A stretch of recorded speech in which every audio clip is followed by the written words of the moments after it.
How effective do you think a cannon made out of wood could be? Well, the answer may surprise you. These artillery pieces were called Quaker cannons, and they were named after the Religious Society of Friends, or the Quakers as many know them by.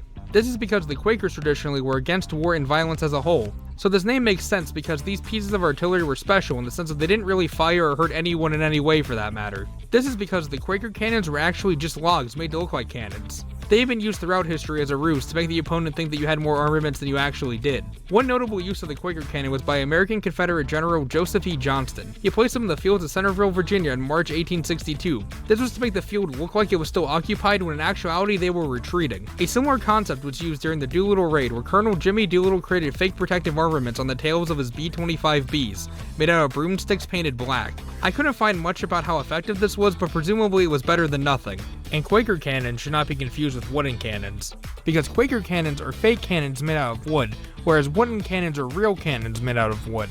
And although a real wooden cannon is notoriously weak and didn't work very well, they were used at multiple times in history, including by the Vietnamese against the French in 1862. Not to mention Tsar Peter the Great was known to build several wooden cannons as a childhood pastime,